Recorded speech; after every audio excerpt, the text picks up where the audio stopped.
Welcome back, everyone. Before we dive in, be sure to drop your thoughts, feelings, and lessons in the comments below. Like the video and subscribe so you never miss stories like this. Let's get into it. I did not expect the sentence to land between the breadbasket and the first sip of water. Brielle Satterwhite leaned forward and said, "Quentin, I will leave you." Her tone was level, almost administrative. We sat in a crowded Italian spot in Inman Park, Atlanta, surrounded by clinking glasses and soft music. My throat tightened, but I kept my hands folded beneath the table. 5 seconds later, her eyes snapped past my shoulder and went wide, like a door had slammed in her mind. She stopped breathing the way people do when a plan collapses. The room kept moving while something in our corner froze. Brielle's acrylic nails hovered near the stem of her glass, trembling in tiny pulses. I turned slightly and recognized Darius Kingsley from the photos I'd stared at in private, the kind of staring that makes you ashamed of yourself. He walked in wearing a charcoal suit, holding the door for his wife, Monique, with practiced warmth. The months leading up to this had been her late work nights, her phone flipped face down, her quick dismissals when I asked questions, and then this dinner, chosen to end our marriage cleanly while she stepped into someone else. My name is Quentin Lattimore. I am 44, and I run cybersecurity projects for a hospital network, which means I trust timestamps, patterns, and quiet evidence. My life is built on routines: a pre-dawn jog to settle my nerves, strong coffee, then MARTA from East Point into downtown Atlanta with old jazz in my headphones. Brielle was 41, a brand strategist at a boutique agency, sharp enough to redirect a room with a single phrase. From a street, our townhouse looked stable: trim yard, neat porch, the kind of place where neighbors wave and assume nothing complicated happens behind doors. Before you judge what I did next, pause and answer this.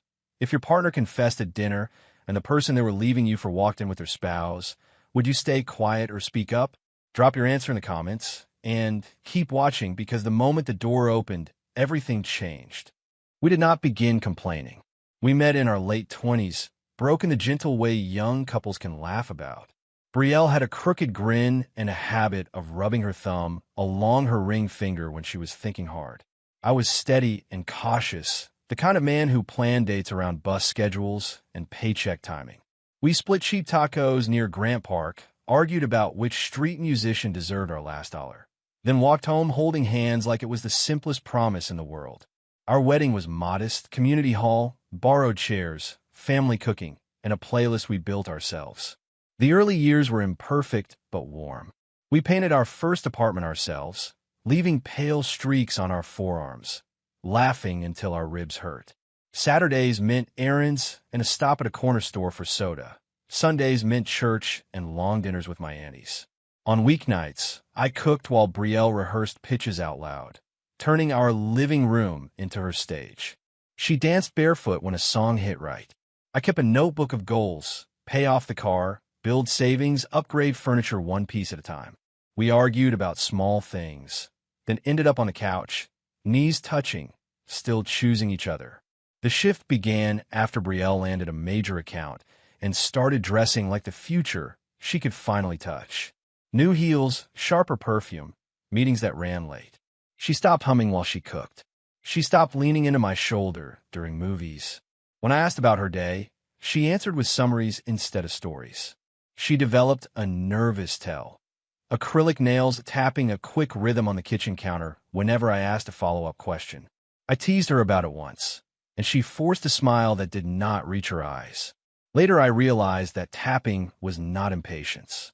It was her body trying to outrun a lie. One night, she came home after 10, set her bag down, and spoke without looking at me. "We cannot keep living like roommates," she said. I laughed the wrong way, trying to lighten it, and she stared like I had refused to hear a warning siren. She went to bed early. I stayed in the living room, television flashing colors I did not absorb, feeling that word lodge behind my ribs. Roommates meant she had been lonely while standing beside me. I should have asked what she needed. Instead, I told myself the commute and deadlines were making everything feel heavier than it really was. Over the next weeks, her phone never rested unguarded. It stayed face down, sound off, always within reach. If it buzzed, her wrist turned automatically, shielding the screen with a movement that looked unconscious because it was practiced. We shared a bed, but the space between us widened into an invisible boundary. I began waking before my alarm, staring at the ceiling, counting breaths. When I asked if we were okay, she said, "It is work, Quentin." Then, with a thin edge, "Do not make it about you." I swallowed my questions because I did not know how to fight without feeling like the villain. Then a name slipped into our home the way a new song slips into every playlist. Darius says the client will love it. Darius thinks we should pitch bolder. Darius understands the direction. Each mention carried a small spark in her eyes, a brightness I had not received in months. I told myself that my colleagues can inspire. I told myself jealousy makes a man small. Still, I replayed those sentences while washing dishes, hearing how often she said his name and how rarely she said ours.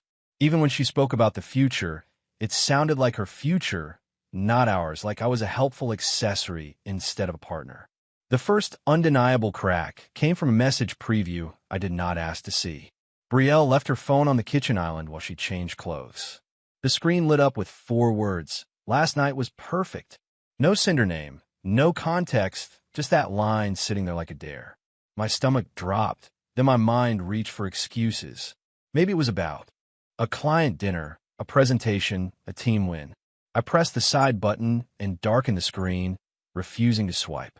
I wanted to be respectful, and I wanted to stay unaware.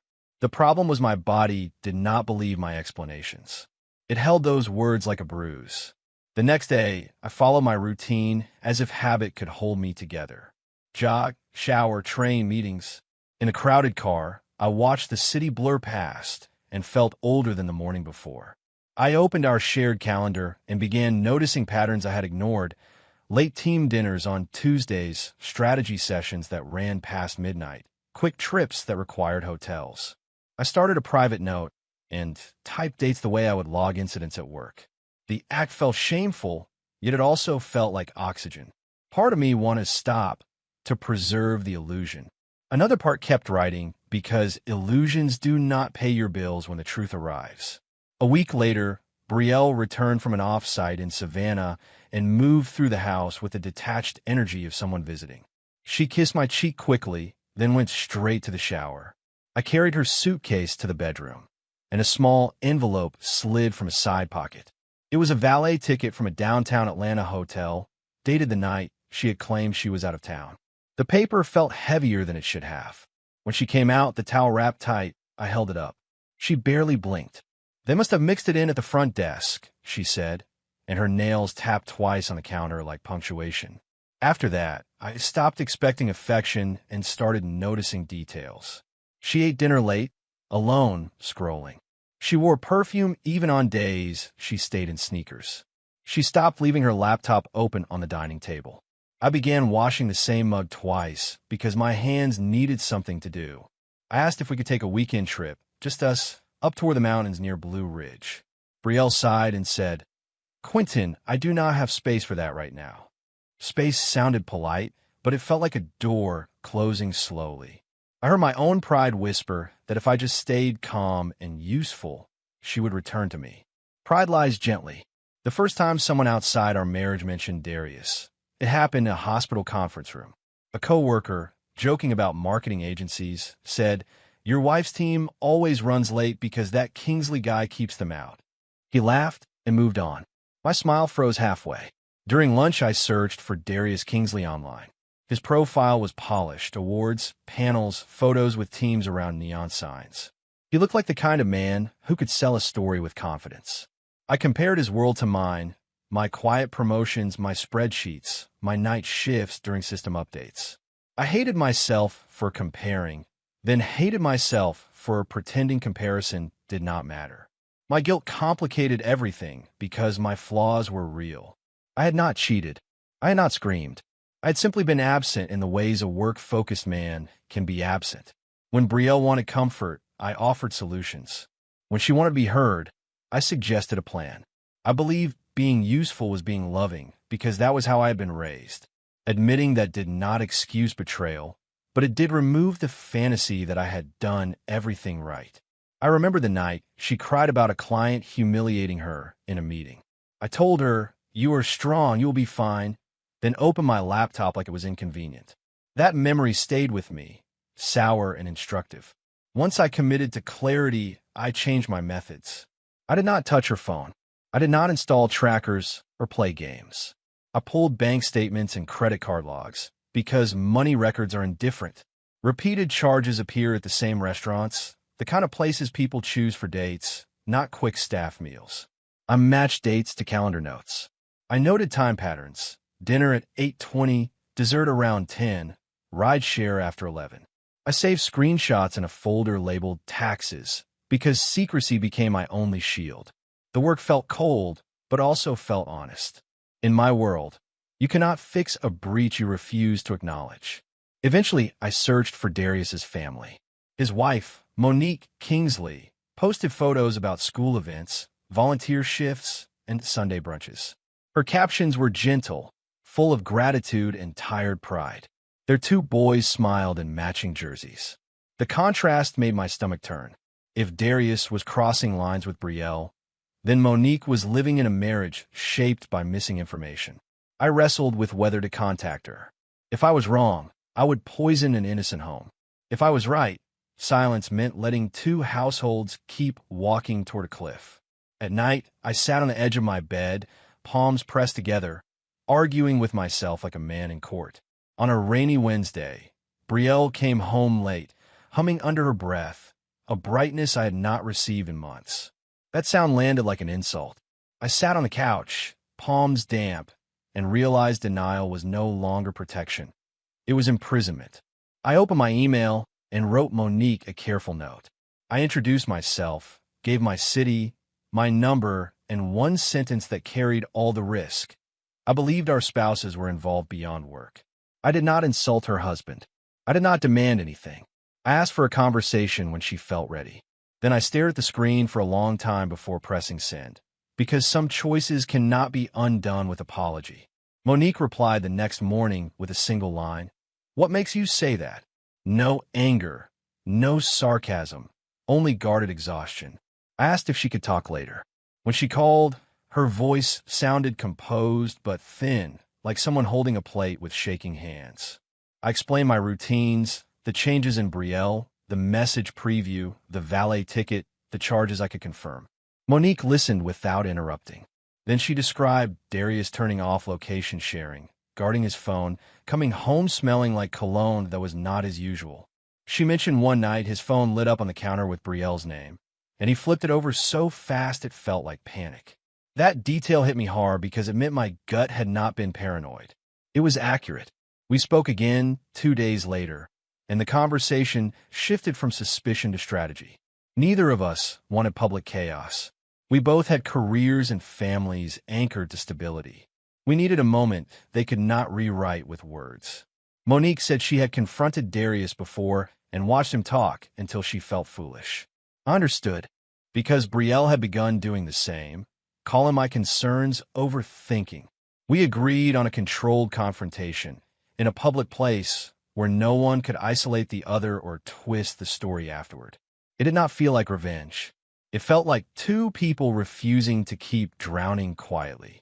I heard myself say, "One clean moment, Monique. One moment they cannot edit." The opportunity arrived sooner than I expected. On a Sunday afternoon, Brielle stood in the doorway of my home office while I reviewed security reports. Her posture was stiff, shoulders squared, like she had practiced lines in the mirror. "We need to talk," she said.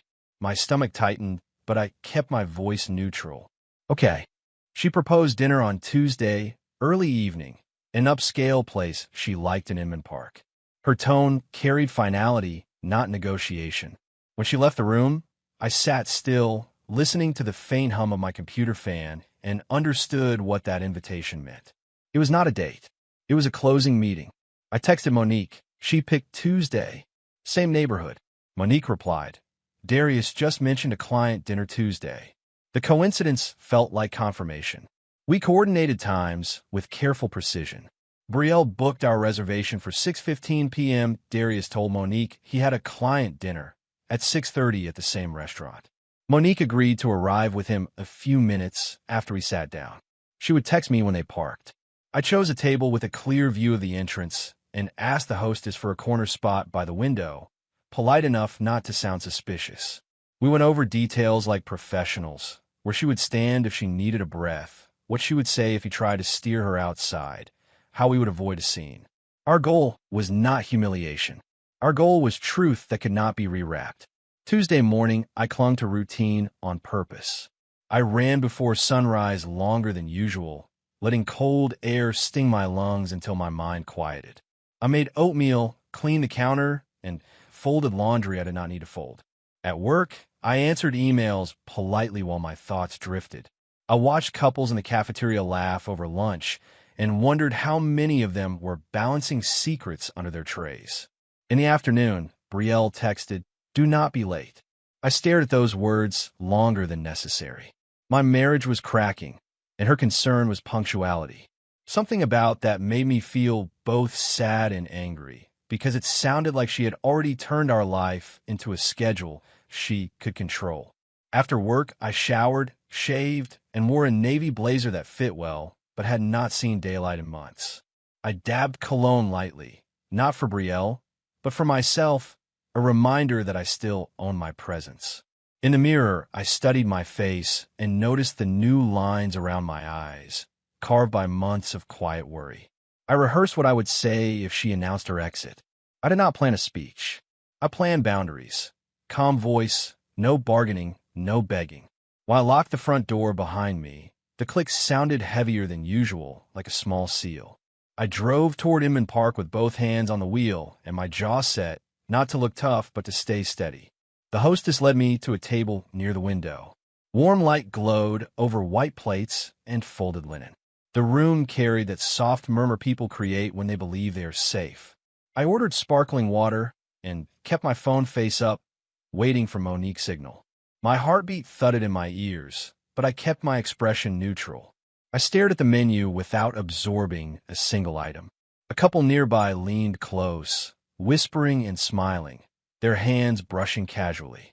I felt a strange grief for them, not because I knew them, but because I remembered what that ease felt like. I reminded myself of the promise I made on the train many mornings. If truth comes, meet it with dignity. Brielle arrived precisely on time, looking refined in a green dress that matched her new confidence. Her hair was sleek, her makeup controlled, and her scent carried a sharp floral note that did not feel like home. She smiled politely, a professional smile, then sat like we were colleagues meeting to close a contract. She asked about traffic. I answered. She mentioned a neighbor's renovation. I nodded. The conversation stayed on safe, meaningless ground. I noticed how she avoided my eyes when topics threatened to become personal. Her acrylic nails tapped once against the menu, then twice, then stopped. That tapping used to amuse me. Now it sounded like an internal countdown. The waiter poured wine and stepped away. Brielle turned her glass slowly, then set it down with care. "Quentin," she began, voice steady, "I will leave you." She did not soften the words. She did not apologize. She simply stated them as a conclusion. My body reacted before my mind could respond. Heat rising in my chest, then cold spreading through my hands. I folded my napkin carefully to give my fingers something to do. "When did you decide this?" I asked. She exhaled like she had waited to stop pretending. "I do not feel alive here," she said. "I want something different." Her nails tapped the table in a quick rhythm, as if her body needed noise to keep her brave. She continued, calm and composed. "I met someone," she said. "He makes me feel present again." Each word landed like a weight. I felt a part of myself shrink, the part that had believed paying bills and keeping plans on track was enough love. My impulse was to argue, to list everything I had done, but I stopped myself. Lists do not fix abandonment. I asked, "What is this dinner for?" Brielle's shoulders loosened with relief, like she expected me to cooperate. "Closure," she said. "I want this to stay civil." Civil, a corporate breakup word applied to a decade-plus marriage. Something in me hardened quietly, not into cruelty, but into clarity. Brielle took a sip of wine and said, "I appreciate how mature you are." The compliment felt wrong, like praise for staying quiet while someone takes your house. I felt the urge to laugh, but I did not. I glanced toward the entrance, not dramatically, just naturally, like checking the time. Brielle followed my gaze and stiffened again. Her face tightened, then went blank, as if she recognized the exact shape of consequences. My phone buzzed once. Monique's message appeared. "We just parked." I set the phone down and breathed slowly through my nose. A strange calm settled over me, not because I was unhurt, but because the waiting had ended. There would be no more guessing after this. The front door opened and Darius Kingsley stepped in, scanning the room with a confident ease. He adjusted his cuff, smiled at the hostess, and started forward. Monique entered beside him, posture straight, expression controlled in a way that suggested practiced endurance. Darius's smile slipped when he noticed our table. His eyes darted from me to Brielle, then to Monique, and his jaw tightened. Brielle's face was drained of color. She stared at her hands as if they belonged to someone else. Darius halted, then tried to recover by stepping closer, like proximity could restore control. Monique did not rush. She moved with steady purpose, like a woman walking toward an answer she had already feared. Darius lowered his voice. "Monique, not here," he said, as if the volume could contain damage. Monique's eyes stayed fixed on him. "You promised it was over," she replied. "You promised you stopped." Darius glanced at Brielle with a flash of irritation, like she had ruined his timing. Brielle kept her gaze down, folding and unfolding her napkin so tightly her knuckles whitened. The waiter hovered nearby, uncertain whether to intervene. Conversations around us slowed, people pretending not to listen while they listen anyway. Darius tried a different angle, softer now. "Let's talk at home," he said. Monique's mouth tightened. "Home is where you practiced lying," she answered. Her words were not loud, but they carried. Brielle leaned toward me, voice low and shaky. "Quentin, this was not supposed to happen," she whispered. I met her eyes calmly. "You plan to leave," I said. "You did not plan to be accountable." She flinched, and her nails tapped the table once, then stopped like even her body had run out of excuses. Darius tried to guide Monique's elbow gently. She pulled away, not violently, just decisively. "Do not touch me," she said. Darius's face tightened. He looked around, calculating optics, as if this were a meeting with stakeholders. I realized that was how he viewed everything, relationships included. Brielle's earlier confidence had evaporated. She looked small, not because she was weak, but because her fantasy had been punctured in public. Monique's gaze moved to Brielle, and something in her expression shifted from pain to finality. "You can have him," she said. "He has been doing this for years." The sentence carried a tired certainty that told me this was not a single mistake. Brielle swallowed hard and stared at the tablecloth. Darius opened his mouth, then closed it, as if he realized every possible sentence would make him look worse. The room felt tighter, like the air itself had become judgment. I did not feel triumph. I felt a steady sadness, like watching something rot that you once tried to keep fresh. My hand stayed calm because I had already done the hardest part. I had stopped lying to myself. There are moments when staying seated becomes participation. I reached for my wallet and placed cash under my water glass, enough to cover what we would not eat. I folded my napkin once and set it down gently, like closing a file. Brielle's hand shot toward mine. Her fingers were cold and shaking. "Quentin, please wait," she said, the first time her voice sounded like fear instead of confidence. I slid my hand back without drama. "You ended this," I told her quietly. "Not tonight. Months ago." Her eyes searched my face for the version of me who would negotiate, who would promise improvement in exchange for being chosen. That version was gone. I stood, nodded once to Monique, and walked toward the door. Behind me, Darius spoke my name like a warning, but warnings only work before consequences arrive. Outside, the night air felt sharp and clean. I sat in my car for a moment, hands on the steering wheel, letting my heartbeat slow. I did not feel victory. I felt clarity, the kind that arrives after months of fog. My phone vibrated. A text from Monique read, "Thank you for not letting me walk into this alone." I replied, "You deserve the truth." Then I drove home through streets that looked unchanged while my life had shifted completely. The townhouse felt different the moment I stepped inside, not haunted, but emptied of pretense. I walked past our framed wedding photo and did not touch it. I simply kept moving because touching it would have felt like begging the past to explain itself. Near midnight, Monique called. Her voice wavered, but she kept it controlled. She said Darius tried to apologize on the ride home, using careful language, calling it a mistake and a misunderstanding. Monique told him she had heard those words before.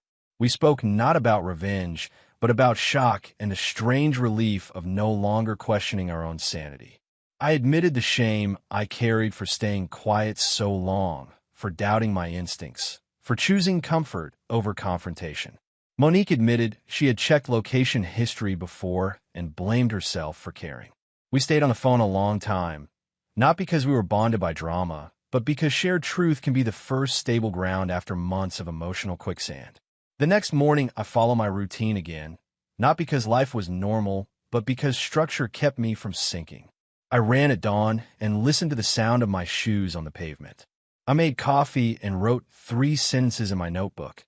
I am not crazy. I am not weak. I am responsible for my next steps. At work, I requested a personal day for the following week, citing family matters, which felt accurate without being humiliating. That afternoon, a knock landed on my door.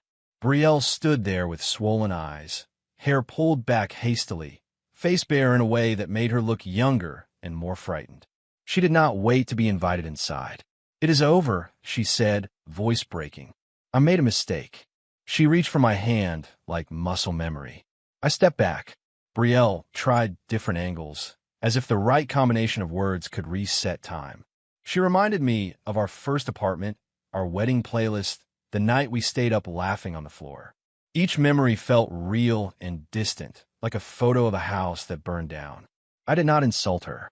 I did not raise my voice. I simply asked, "Why did you say it at dinner like a schedule item?" She flinched and looked away. Her nails tapped her thigh rapidly, then stopped like her body wanted to flee. "I thought you would be fine," she whispered. That sentence hurt more than her confession, because it revealed how completely she had underestimated my humanity. "I'm not fine," I said. "I am functioning."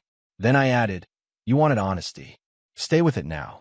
The days after were practical and exhausting. I met with an attorney in a modest office near Hapeville, signing forms with hands that felt detached. I opened a new bank account in my name only and redirected my paycheck. I requested a credit freeze and changed passwords, treating my personal life like a compromised network that needed containment. Brielle sent texts ranging from apologetic to defensive. I read them once and archived them. Each message carried the same underlying theme. She wanted relief from consequences, not responsibility for choices. I did not respond with cruelty because cruelty would have tied me to her. Silence became my boundary. In quiet moments, I felt grief hit like waves, sudden, heavy, unpredictable, then recede. I let it happen without chasing her for comfort she no longer had the right to provide. Monique moved with a calm efficiency that impressed me.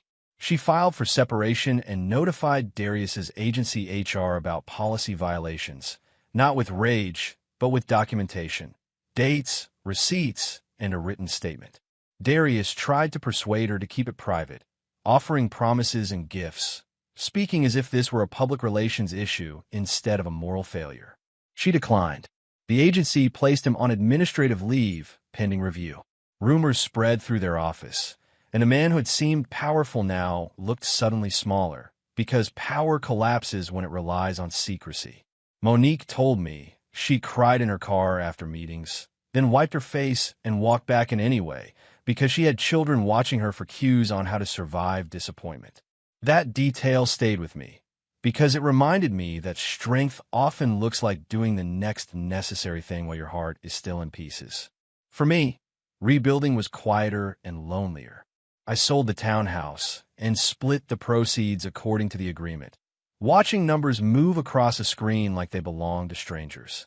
I rented a small apartment near College Park, above a barbershop that opened early and played gospel on Saturday mornings. The first night alone, I sat on the floor because my furniture had not arrived and ate takeout with plastic utensils. The silence felt loud. My hand reached for my phone out of habit, then stopped. There was no one to update, no one to persuade, no one to negotiate with. I realized I had used constant activity to avoid feeling. Now the feeling was unavoidable.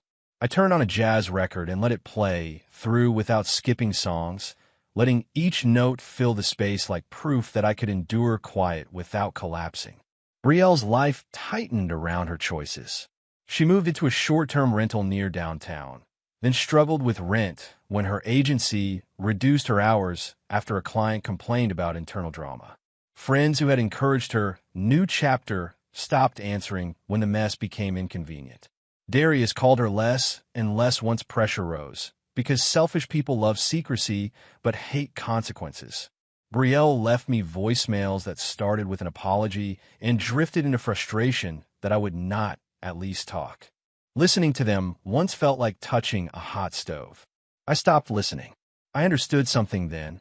Remorse is not the same as regret. Regret is grief over what you lost. Remorse is grief over what you did. Her messages sounded like regret. That difference mattered. I also had to face my own patterns honestly. I had ignored red flags because I feared confrontation more than betrayal. I stayed quiet because quiet had always felt like maturity. But silence can be a form of agreement when it lets problems grow roots. I started therapy with a counselor near Midtown, a man who did not let me hide behind professionalism. He asked what I needed emotionally, not what I managed financially. I realized I had treated love like a checklist. Bills paid, dates planned, roof intact. Brielle had wanted a partner who could hold discomfort without immediately trying to fix it. That did not excuse her choices, but it did teach me where I needed to grow. Growth felt humiliating at first, like admitting weakness. It began to feel like freedom. Months later, Monique and I met for coffee at a diner near Lakewood Heights. Not as a date, not as a dramatic alliance, just two people who had shared a brutal chapter and needed closure. She looked tired, but steadier. She said the divorce process was slow, full of paperwork and small humiliations, but also full of clarity. Darius had moved out and was negotiating custody. Her sons were adjusting. She asked how I was. I told her the truth. Some mornings I felt light, as if I had removed a weight I did not realize I carried. Other mornings I woke up angry at how easily I had been replaced. Monique nodded like she understood both feelings. She said, "The hardest part is accepting that loving someone does not make them loyal." That sentence landed and stayed. When people asked what happened, I kept it simple. We separated, I said. I did not tell stories at parties. I did not seek sympathy at work. I learned that privacy can be a form of power. Still, in quiet moments, I examined my role without self-destruction. I saw how often I avoided emotional conversations because I feared failing them. I saw how I used work as a shield, calling it responsibility. I began practicing small acts of presence, calling my mother just to talk, cooking real meals instead of microwaving, taking walks without headphones so I could hear my own thoughts. I started journaling at night, not to relieve pain, but to name it plainly. Naming pain turns it from a monster into information. One evening, nearly a year after that dinner, I ran into Brielle at a grocery store near Camp Creek. She stood by the produce, comparing labels, looking smaller than I remembered. When she noticed me, her face tightened with a mix of shame and longing. She stepped closer and said my name softly, like it could open a door. I nodded politely. Her nails tapped the cart handle, then stilled, like she caught herself. "I think about that night all the time," she said. I held her gaze and said, "So do I." She waited for more, maybe for forgiveness or nostalgia. I gave her honesty instead. That night did not change who you became. I told her. It revealed it. She swallowed hard and looked down. We stood there between apples and oranges, both realizing that some damage cannot be negotiated back into sweetness. After that encounter, I felt an unexpected sadness, not for the marriage itself, but for the version of us that had once been hopeful. I drove home and cleaned my apartment, wiping counters that were already clean, because movement kept my mind from spiraling. Then I sat at my small table and ate dinner slowly, letting myself feel what I had avoided: disappointment that love had not been enough, and relief that I no longer had to audition for someone who had already decided I was background noise. I thought about the men like me, the quiet providers who believe stability is the same as intimacy. Stability matters, but it cannot substitute for attention, curiosity, and emotional courage. I promised myself that if I ever loved again, I would show up in the messy parts, not only the practical ones. Over time, consequences continued to unfold for Brielle and Darius in ways no dramatic speech could match. Darius lost his leadership role permanently after the HR investigation concluded, and his reputation in that tight industry shrank. People who once praised his vision avoided him in meetings. Monique gained primary custody and built a quieter life that did not require checking anyone's phone. Brielle bounced between short contracts because trust, once damaged, follows you. None of that felt like entertainment to me. It felt like gravity doing what gravity does. I learned that karma does not need fireworks. It can be as simple as people seeing you clearly and deciding you are not worth the risk. My own life did not become perfect. There were nights I stared at the ceiling the way I used to. Only now the emptiness was honest. I learned to sit with it. I learned to order food for one without feeling embarrassed. I took solo trips, nothing flashy, 2 days in a cabin near a lake, one cheap flight to a warm beach where I walked early mornings while the city was still asleep. I started playing basketball at a community center again, feeling my body remember joy without permission. These were not reinventions for social media. They were quiet repairs. I stopped asking why Brielle chose him and started asking why I ignored my own discomfort for so long. That question hurt more, but it changed me more. The memory of the dinner in Inman Park stayed vivid, not because of the restaurant, but because of how quickly roles changed. Brielle walked in expecting to control the narrative. A clean breakup, a calm goodbye, a new life. Darius walked in expecting secrecy to protect him. A wife at home, a lover at a table, 2 lies running parallel. Monique walked in expecting to confirm what her gut had been whispering. And I walked in expecting to survive with dignity. That is what happened. Nobody won in a joyful sense. But one thing did win: reality. Reality does not care about charm, excuses, or timing. It arrives when it arrives. That night, it arrived through a door that would not close again. I also understood something about respect. I tried to earn respect by being dependable, by absorbing stress, by never raising my voice.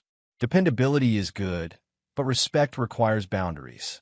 When Brielle told me not to make it about me, I swallowed my feelings to keep peace. Peace built on self-erasure is not peace, it is surrender. I began practicing different responses with friends and family, small moments where I stated what I needed without apology. I cannot do that tonight. I need time to think. That does not work for me. Each sentence felt awkward at first, like wearing new shoes. They began to feel normal, like muscle memory rebuilt. That mattered more than any revenge. People sometimes assume the most painful part is the betrayal itself.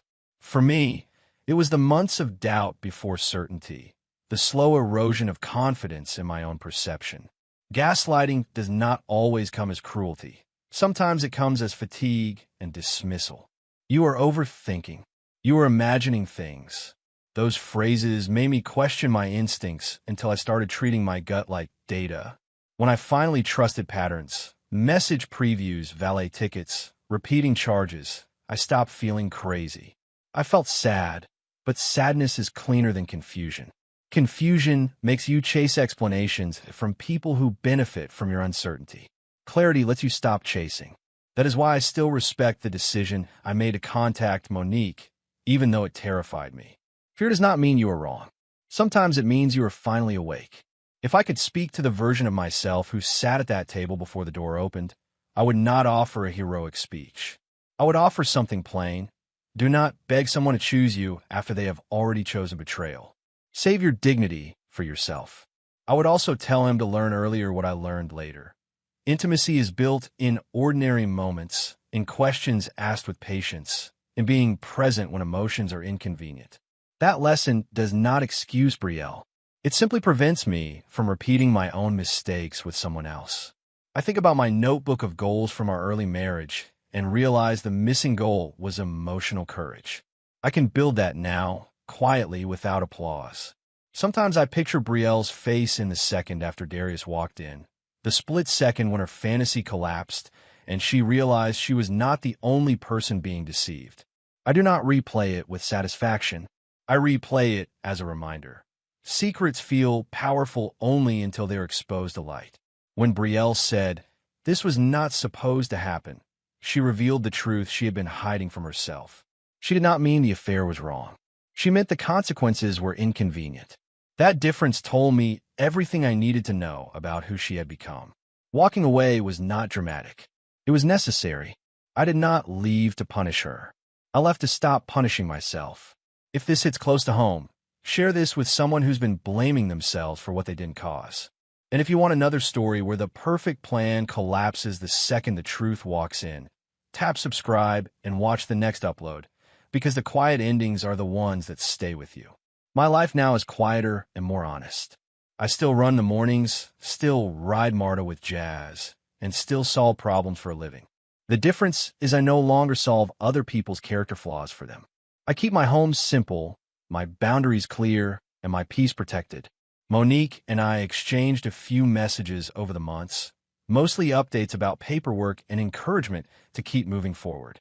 Then the messages slowed naturally, not out of bitterness, but because healing does not need constant contact. Brielle's name stopped appearing in my days. When it did, it felt like a distant echo, not a command. And whenever I remember that dinner, I remember the moment the truth walked in and nobody could lie anymore. The end.